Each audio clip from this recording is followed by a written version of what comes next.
Yeah, I'm back on this kick for a second, people. I'm going to zoom this in. This is your preamble to the Bill of Rights. Okay. Again in the city of New York on Wednesday, the 4th of June, or March, 1789. Wasn't ratified to 1791 with the whole Constitution. Okay. The conventions of a number of the states having at the time of adopting the Constitution expressed a desire in order to prevent misconstruction. Wait a minute. Let's do it again. The conventions of a number of the states having at the time of adopting the Constitution expressed a desire in order to prevent misconstruction or abuse of its powers, that further declaratory and restrictive clauses should be added, as it would extend the ground of public confidence in the government and will best ensure the benefits of this institution. Now, I've told you the declaratory means that they put this in there to make sure that you could understand it.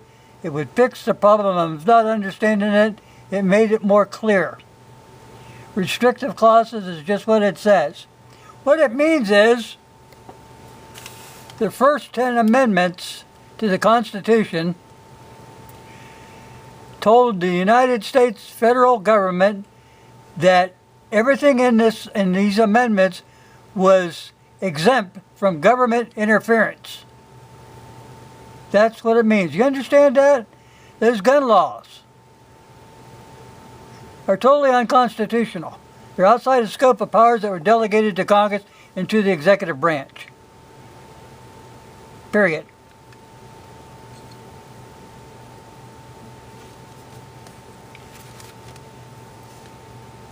Yep, they are exempt from government, or I should say they are exempt from federal control. They are exempt from federal restrictions.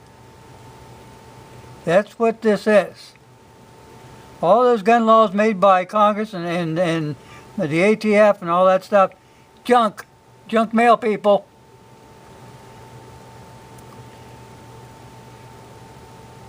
I'll put a link to this, but it says the conventions of a number of the states having at the time of adopting the Constitution expressed a desire in order to prevent misconstruction or abuse of its powers that further dictatory and restrictive clauses should be added, and as extending the ground of public confidence in the government, it will best ensure the beneficial ends of its institution.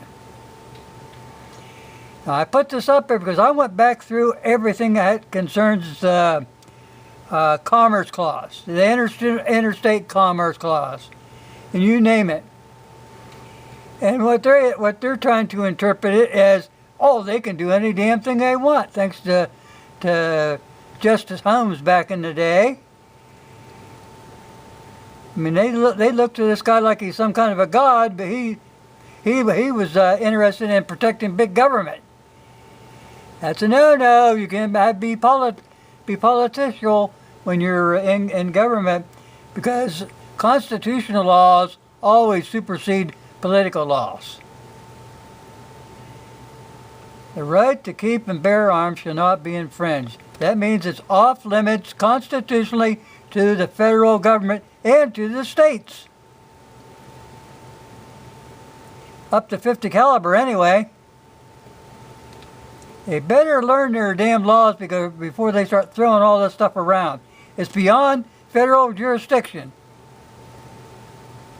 As I see it, maybe I'm wrong, but I don't see how I am, because they wrote the Constitution so even a 10-year-old kid could understand. I bet, but they didn't consider what, they might run into some Democrats later on that didn't. You got to watch out something else too, people. You get a lot of people who say, "Oh, well, these guys are constitutional lawyers. They know what's best." Let me put this to you: did they study the Constitution itself, or did they just study the writings and opinions of what judges said, making the judges the law and not the Constitution itself? I've said before, when it comes to the right to keep and bear arms shall not be infringed, is there any subparagraphs A, B, C, or D that would stipulate what an acceptable infringement would be? No, sir, there's none there. That means that they are constitutionally barred from infringing upon your rights.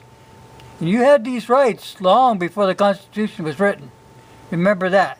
That comes first. It supersedes the Constitution. Okay, guys, thanks for watching, listening to my rambling. But yeah, the Commerce Clause? Nah. Sorry, Buckwheat.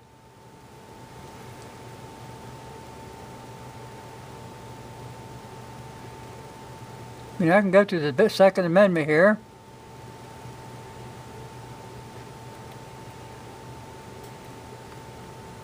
Well-regulated militia being necessary to the security of a free state, the right of the people to keep and bear arms shall not be infringed.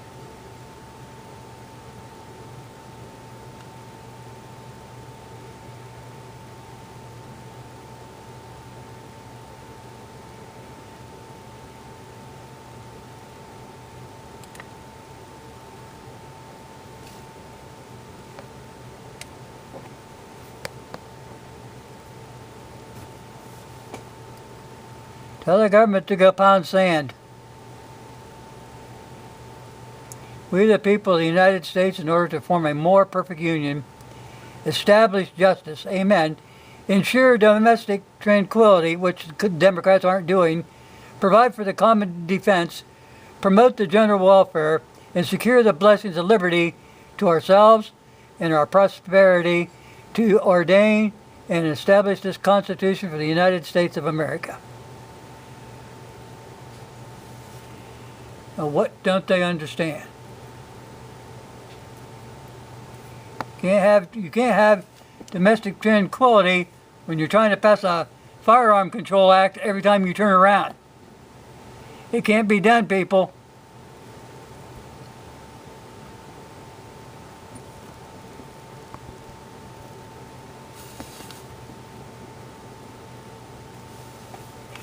Okay, enough of my rambling. Thanks for watching.